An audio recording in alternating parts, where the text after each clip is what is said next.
Welcome to the Meridian Junior High Board Report. This report includes data and reflection from the 2015-2016 school year. Some of the new initiatives and data from the current school year were included when feasible. The attendance rates over the last 5 years have been relatively stable. Even though our attendance was down slightly from the previous year, we are still comparable to our surrounding districts with a 5-year average of just over 96%. A process was put in place with the attendance secretary to better track data related to truancy letters. As you can see, a letter was sent at 5, 7, and more than 7 days of absences. The 5-day letter was sent whether the absences were excused by a parent or unexcused. The letter explained to families the attendance policy. The 7-day letter and the subsequent letters after that explain the role of the truancy officer and the possible consequences. A one-time referral to the truant officer is written when there are 3 unexcused absences. Once a one-time referral is written, the truant officer is required to set up a meeting with the parent and the student at the school. A so-called contract is written and the truant officer follows up with any future absences. A full referral is written after 5 unexcused absences. The 2 full referrals last year resulted in several court dates for the family, truant officer, and myself. As of today, this is an ongoing process and has not improved the 2 students' attendance. One slight change during the current school year is we are mailing letters home after 3 absences, encouraging people to call in before 10 a.m. and to turn in their doctor excuses when appropriate. It is yet to be seen if this will have an impact on our overall attendance rate. I have high hopes for this year as we have a new truant officer in place who seems to be a bit more aggressive.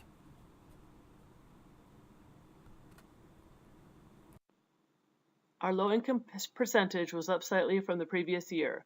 I want to recognize the junior high for really focusing on these families during the holidays. The Holiday Hope Chest directly benefited 15 of our families, plus turkey dinners were provided to over 35 families at Thanksgiving and Christmas. The PBIS program has been revamped over the last 2 years.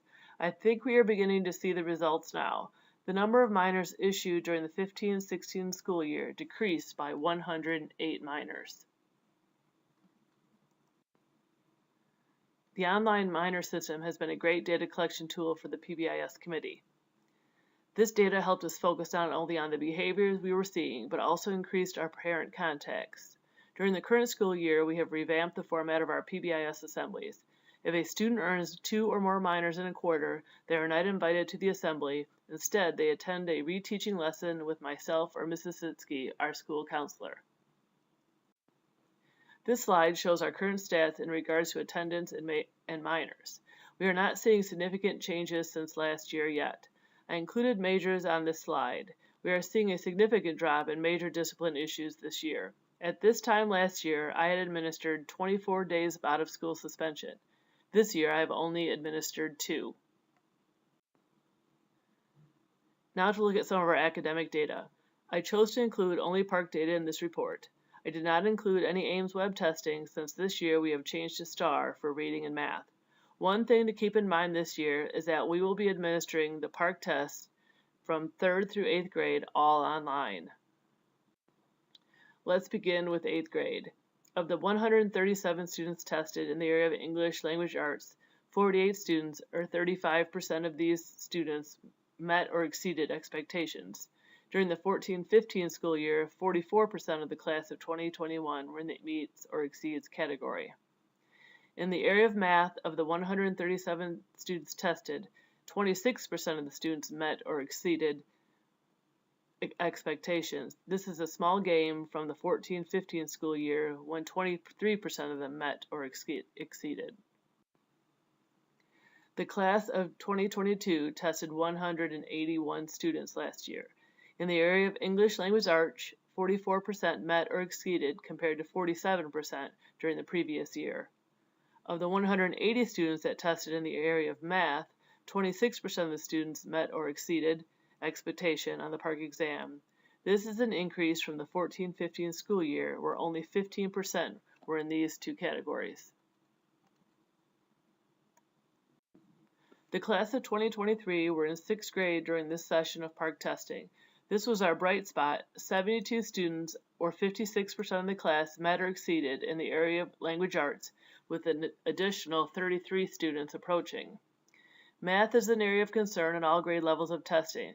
The class of 2023 had 26% of the students meet or exceed expectations. When comparing MGHS to our surrounding neighbors, our struggles in math become even more apparent.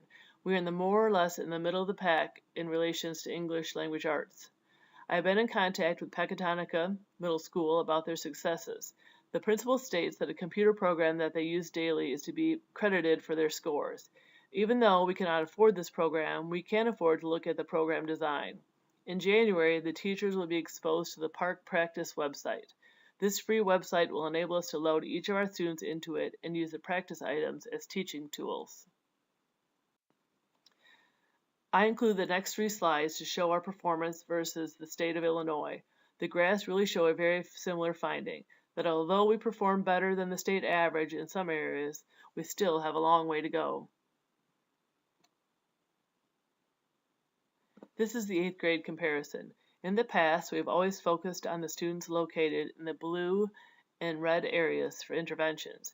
After doing a thorough review of the students that we have been servicing with the interventionists, it became clear that we were serving the same students year after year, even through all of their years at Monroe Center. So for the first semester of this year, we decided to focus on the students that are located in the top of the green or approaching expectations category. Our thought was that if we give these students a little support, we may be able to bump them up into the meet expectations category. We are now in the process of STAR winter benchmarking.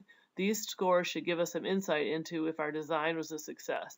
We will see if pre-teaching instead of reteaching better supports our students. We are now going to move on to the data related to teacher evaluations. The teachers are evaluated with the Danielson Framework. This framework consists of 4 domains: planning and preparation, the classroom environment, instruction and professional responsibilities. One important thing to remember is not every teacher is formally evaluated every year. A tenured teacher is evaluated every other year. The first step in effective teaching is effective planning. Domain 1, the planning domain, involves all the work done before the actual teaching occurs. Domain 1 looks at all of the relevant components of planning and preparation that make a teacher successful when they enter the classroom. Most of the teachers at MGHS earned a proficient and/or excellent rating throughout the components of Domain 1. The majority of needs improvement were given in the component related to designing coherent instruction. A wide range of activities should be considered in planning a lesson. Depending on the purpose of the instruction, activities may be straightforward, as when teaching certain procedures, or activities may be quite complex, as when teaching a new concept through inquiry or discovery. Worksheets and note-taking have a place, but the key to keeping students engaged and to leading them to take ownership of their learning is planning challenging, relevant activities that relate to students' real-life experiences. They must be differentiated for various learning styles. Teachers should continuously be thinking about student engagement when designing a lesson and/or unit. Domain 2 focuses on setting up classrooms, holding students to high expectations, developing a sense of rapport with students, creating an atmosphere of respect, and establishing classroom rules and procedures are critical. It is apparent to this evaluator that teachers at MJHS like their students and work hard to create an inviting place for them to be.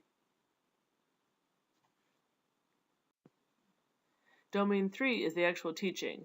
The components of this domain carry out the careful planning that took place in Domain 1, utilizes the environment that was established in Domain 2 to teach an engaging lesson to the students. As the teacher is presenting his or her content, they should be constantly monitoring and evaluating students' responses for understanding. Teachers should be completing informal and formal assessments of their students, then looking at the data to adjust their instruction to meet the needs of their students. The components of questioning and student engagement have been an area of focus over the last 2 years. We are working to deliver rigorous questions to our students and to understand the difference between compliance and engagement. Intellectual engagement is not the same as students being busy, being on task, or being totally quiet. Students can be very busy with an activity and not necessarily be engaged in learning. Domain 4 includes teacher reflection, communication with families and colleagues, professional growth and decision-making based on the highest professional standards. True reflection can be more important than the lesson itself. Effective teachers reflect on all aspects of planning, their classroom environment, and the actual lesson to strengthen their teaching. Professional contacts with families and colleagues will also improve their teaching through support and feedback. This slide gives a visual of MGHS versus the entire district. It is apparent that as the evaluator at MGHS, I'm giving more needs improvements and unsatisfactory ratings compared to my colleagues. I have been coaching a few struggling teachers over the last 2 years. Some have shown some tremendous growth, while others have not. This is reflected in this data. This slide shows you the number of sick days used in 14-15 versus 2015-16. I thought it was an important graphic for you to see as it demonstrates the impact of the Matching Sick Days initiative that was implemented in 15-16.